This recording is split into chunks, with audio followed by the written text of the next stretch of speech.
Ser joven y no ser revolucionario es una contradicción hasta biológica. Salvador Allende. Crítica, Opinión, diálogo, debate, información, cultura historia. y política. Bienvenidos a Entidad 29. Un programa que tiene el objetivo de analizar los sucesos más trascendentales del estado de Tlaxcala. Acompáñanos durante estos 50 minutos y no dudes en comunicarte con nosotros. Yo soy Paola Torres. Yo, Miguel Muro. Y yo, Javier Hernández. Comenzamos.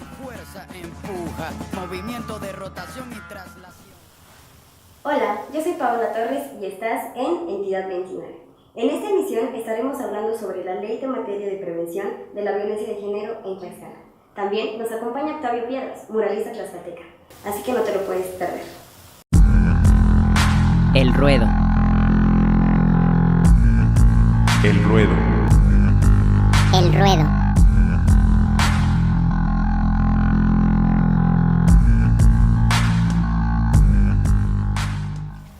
Bienvenidos a la sección del ruedo. Una semana más nos acompaña Eleazar Pérez, Mirza Amaral y Gilberto Flores. Este día vamos a estar hablando sobre la ley en materia de prevención de la violencia de género en Tlaxcala. Y para ponerlos un poquito más en contexto, voy a dar algunos datos del Instituto Nacional de Estadística y Geografía, el INEGI, del año 2011. En Tlaxcala, 62 de cada 100 mujeres a partir de los 15 años han padecido algún incidente de violencia, ya sea por parte de su pareja o de cualquier otra persona. 47 de cada 100 mujeres a partir de los 15 años han sido agredidas por parte de su pareja. El 20.2% de mujeres casadas o que viven en unión libre han enfrentado violencia física o sexual infligida por su pareja.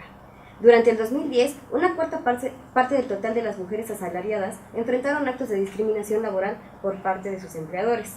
En el año 2008 salió una ley que garantiza el acceso a las mujeres de tener una vida libre de violencia en el estado de Tlaxcala. Esta última reforma salió en el 2008 y fue publicada por aquel entonces gobernador Héctor Israel Ortiz, donde a rasgos generales pues tiene el objetivo de prevenir, sancionar y erradicar la violencia contra las mujeres. Así que vamos a empezar a analizar el tema y te cedo la palabra, Eleazar. Muchas gracias. Un saludo con mucho afecto a mis compañeros de mesa. El tema de la violencia, bueno, más bien hablar de violencia de género es un tema que relativamente es reciente en nuestras sociedades. Bueno, no tiene más de 60 años que la mujer tiene acceso y derecho al voto, que es uno de los temas que en los regímenes democráticos pues no podría faltar, ¿no? Y hablar de violencia de género en México, como en el estado de Tlaxcala, pues realmente referirnos a la ley o a leyes que garanticen los derechos y que prevengan y que a su vez estos puedan erradicar con acciones claras la violencia de género, es reciente. Ya lo decías tú, una de las leyes que aprobó, por ejemplo, el entonces presidente Calderón fue la ley contra la trata de personas, que después se modificó hace un par de años. En el caso de Tlaxcala se aprobó apenas en el sexenio pasado y que creo que hay temas que se deben que reforzar. Pero bueno, primeramente quisiera hacer esta observación, esta puntualización. Es un tema en el que necesitamos trabajar mucho, es un tema en el que aún nos faltan mucho por avanzar en temas o desde el ámbito legislativo, de su competencia para legislar, para adecuar, para modificar, para derogar artículos o leyes que tengan que ponernos en igualdad de circunstancias tanto a hombres como a mujeres. Gracias. Mirza. Bueno, buenas tardes a todos. Respecto al tema que nos toca hoy hablar, el tema de la ley para prevenir, atender y erradicar la violencia, como sabemos existen diferentes modalidades de violencia en el tema de mujeres. Existe la violencia familiar, la violencia laboral, docente, de comunidad, institucional y pues lo que también está estipulado como feminicidios. Estos datos los arroja la ley que garantiza el acceso a las mujeres a una vida libre de violencia en el estado de Tlaxcala. Me gustaría, revisando un poquito esta ley, me gustaría hacer algunas puntualizaciones, ¿no? Que más que puntualizaciones sí rescato como algunos aspectos negativos y algunas deficiencias que tiene esta misma ley. Por ejemplo, me llama mucho la atención que existen este tipo de modalidades, que sí hay datos estadísticos, hay ejes incluso de acción dentro de esta ley, pero no existen al menos 3 aspectos básicos para poder pues atacar a la violencia de género, al menos en el estado de Tlaxcala. Uno es la sanción, otro es la prevención y el tercero es la erradicación de la violencia. Como tal, tanto de estos artículos, el artículo 40, 41 y 42 de esta ley, justamente no tienen tipificado nada, no tienen manera de proceder, no tienen reglamento, no tienen nada, ¿no? Entonces, esta es algo que al revisar la ley pues me llama muchísimo la atención, porque digo, no es posible que, como ya se ha hablado en otros contextos a nivel nacional, a nivel federal incluso, y de otros estados, por ejemplo, Guanajuato es uno de los estados que en tema de prevención de violencia de género, incluso de acceso a la educación, a la salud, etcétera, está muy adelantado en temas de las cuestiones de procedimientos y sanciones incluso, ¿no? Entonces, esto es algo que me llama muchísimo la atención de una de nuestras leyes en el estado de Tlaxcala, ¿no? Y sobre todo el tema que nos compete hoy. Y ahí cabría analizar, pues ya el tema de pues, qué están haciendo nuestros legisladores en el Congreso local, pues para qué están haciendo o qué no están haciendo para que haya este tipo de deficiencias en materia de género. Gracias, Mirza. Gilberto. Hola, ¿qué tal? Muy buenas tardes, compañeros, al auditorio. Pues algo que también mencionar precisamente de este tema es que en el caso específico de Tlaxcala, resaltan 4 municipios que presentan los mayores índices de violencia de género, entre los cuales entra precisamente la capital de Tlaxcala, el municipio de Yauquemecan, Zacatelco e incluso Xicotzinco. ¿Qué quiere decir esto? Porque es un estudio que viene haciendo un colectivo, una asociación civil que quizás la conozcan, se llama Mujer y Utopía, ¿no? Quienes han estado muy presentes en este tipo de temas y han como contribuido mucho para poder conocer precisamente datos del tema que hoy abordamos.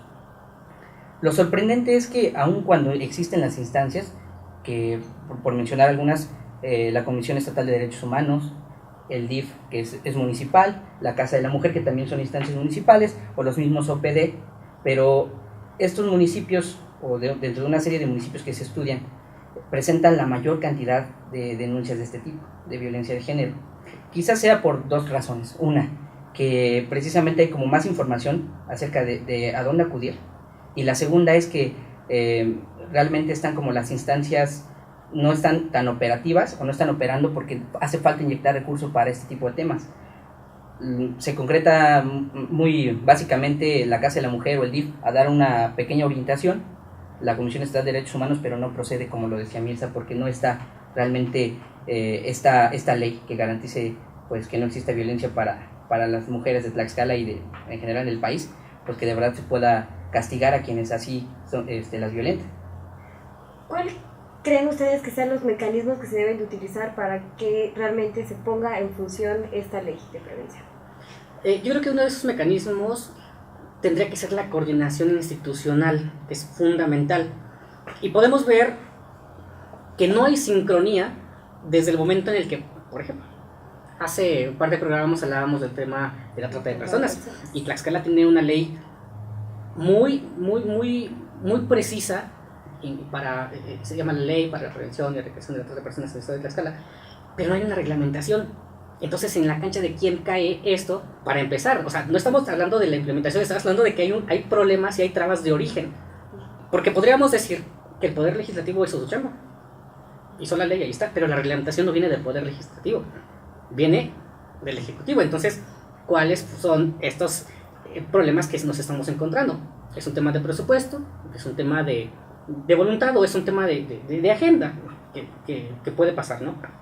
Entonces, si logramos brincar estas trabas y pasamos a la implementación y seguimos con la sincronía y con la coordinación institucional, podremos entonces bajar la información adecuada a los ciudadanos, a las instituciones, a las escuelas, a los grupos de personas adultas, que ahí también hay violencia, que tienen los municipios a través de los DIFs, a través de, etcétera, organizaciones sociales. Y creo que de ahí parte mucho el que podamos ir poco a poco menguando ese problema y hasta lograr lo que muchos queremos, ¿no? Que es la equidad y la erradicación de la violencia hacia la mujer y hacia el hombre, porque es hablar de los dos géneros, ¿no? Sí, gracias. Mirza. Pues yo le apostaría, como mencionaba al principio, al tema del trabajo colaborativo, ¿no? Si bien es cierto, no podemos dejar la chamba nada más a alguno de los poderes de ejecutivo, legislativo, judicial, pero sí podemos todos juntos, no sé, yo siempre le he apostado a la inclusión de la sociedad, de las diferentes instituciones, etcétera, a poder generar procedimientos, a poder generar modelos que de verdad pues se dediquen a analizar, desde luego primero a partir de un análisis, analizar cuáles pueden ser las alternativas de sanción, cuáles pueden ser los métodos de prevención y cuáles se pueden generar o qué es lo que se puede generar como ejes de acción para poder erradicar el tema de la violencia de género en el estado de Tlaxcala. Gracias, Melissa. Gilberto. Pero además de pues esta vinculación precisamente estatal, federal, todo lo que conlleva precisamente tener un plan que nos lleve a poder realmente atacar o trabajar con este tipo de temas, pues es que haya tratados internacionales que incluso son instrumentos bastante valiosos para nuestro país, que incluso México, el Estado, ha firmado de colaboración y de conocimiento de lo que se está haciendo fuera del país. Habría que ver entonces también si es el tema de voluntades, ya lo decía Eleazar, ¿no? Un tema de agenda, una falta de interés realmente, y que si no hay a lo mejor recurso para que se vuelva operable, pero además una cuestión de la reglamentación como tal, que nos está fallando por ahí, ya lo mencionaban Mirza, por ejemplo, que realmente no se está teniendo un foco específico, y yo siempre lo he mencionado. Yo creo que incluso cuando tratábamos el tema de trata, yo lo decía, no tenemos por qué estar tratando el problema si bien antes pudimos prevenirlo. Entonces esto es una cuestión precisamente de prevención, pero sobre todo si ya tenemos el problema encima, bueno, vamos a ver qué se puede hacer. Algo que repito, esto es muy importante, finalmente hay quien en Tlaxcala se está encargando de poder darnos a conocer toda esta información, y es información bastante valiosa. Entonces, ahora, ¿qué podríamos hacer desde este debate que estamos abriendo para que nuestras autoridades en el Estado puedan darle cabida precisamente a la participación más entera y efectiva de lo que se tiene que hacer en materia de violencia de género en el Estado de Tlaxcala? Para finalizar, sin lugar a dudas, el tema de violencia es un tema extenso y también es un tema un poco complicado. Sin embargo, agradecemos muchísimo sus aportaciones y sin lugar a dudas, pues lo que hace falta es una mayor coordinación de parte de nuestras instituciones, realizar un mejor análisis para la prevención y erradicación de este problema. Agradecemos mucho su presencia en esta mesa y nos vemos la próxima semana. Gracias. Gracias. Artistopedia.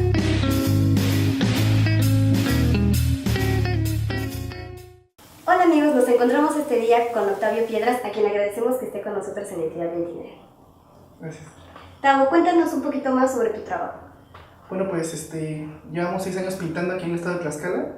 Somos el colectivo CTC, que es Cultura Tlaxcalteca Clandestina, y pues tenemos algunos murales en algunas entidades de la comunidad, como es San Antonio Tizóstoc, San Jorge de Tezoquipan, Panotla, Santa Inés de Cuescomac, San Felipe Ixtacuixtla. Aquí también en el centro de Tlaxcala tenemos algunos trabajos.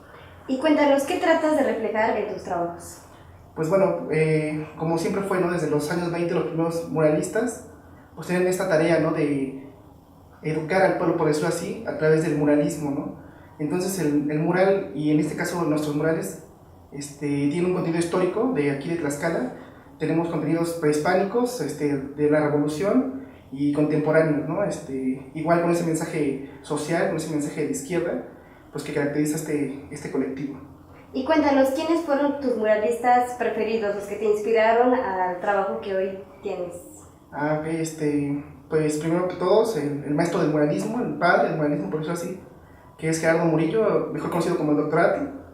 Él fue una inspiración para mí porque mi abuelita Victoria Nava, perdón, me habló mucho de él porque fue conocido de ella ya en la Merced, en la Ciudad de México, y pues tiene unas obras bien hermosas, unos paisajes hermosos. Y en segundo lugar pues sería, no sé, Diego Rivera, Orozco, Jorge González Camarena, ellos. Cuéntanos, ahorita el muralismo se ha ido intercambiando y ha ido evolucionando a través del tiempo. ¿Tú cómo percibes esta nueva generación del muralismo? Bien, excelente. De hecho, pues la necesidad de comunicarnos del hombre siempre ha existido, y pues los tiempos cambian y las técnicas van cambiando, ¿no?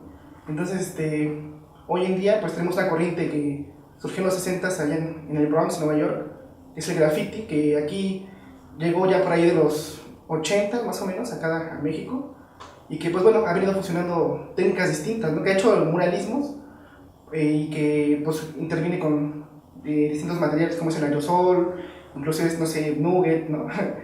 cualquier cosa con la que se pueda plasmar, se plasma el mural, ¿no? Ya no es tan rígido como antes, que es una técnica sola, ¿no? Es más mixto, ¿no? Agradecemos que este día nos hayas acompañado en Entidad 29 y cuéntanos dónde podemos contactarte. Pues en Facebook aparezco como Octavio Piedras Serpa, y pues ahí tenemos algunas pintas, algunos murales, y pues ahí nos pueden ver. Bueno, pues ya saben dónde pueden localizarlo y no se pierdan su trabajo. Tlaxcala. Tlaxcala. GPS Tlaxcala. Apetatitlán proviene del náhuatl y significa sobresfera de agua. Se le agregó Antonio de Carvajal en honor a Antonio Carvajal, uno de los personajes más importantes de este municipio.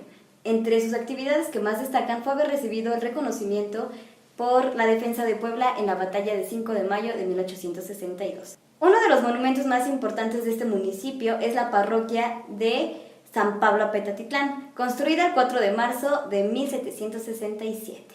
Su construcción es barroca.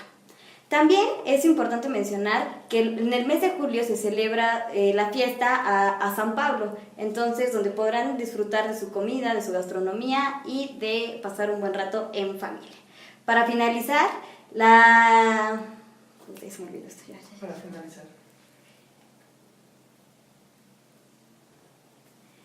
Para finalizar, la mayoría de las familias que residen.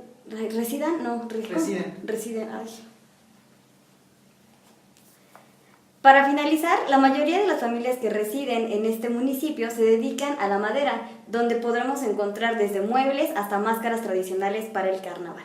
Así que ahora ya conocen un poquito más sobre este municipio y no duden en ir a visitarlo. Agradecemos que nos hayas acompañado una vez más en esta emisión de Entidad 29. Te recordamos nuestras redes sociales para que no olvides seguirnos como Escenario TLX en Facebook, Twitter e Instagram. Y tampoco olvides suscribirte a nuestro canal. Nos vemos en nuestra próxima emisión. Gracias. Acompáñanos la próxima semana para conocer más sobre Tlaxcala, la entidad 29. Una producción de Escenario Radio.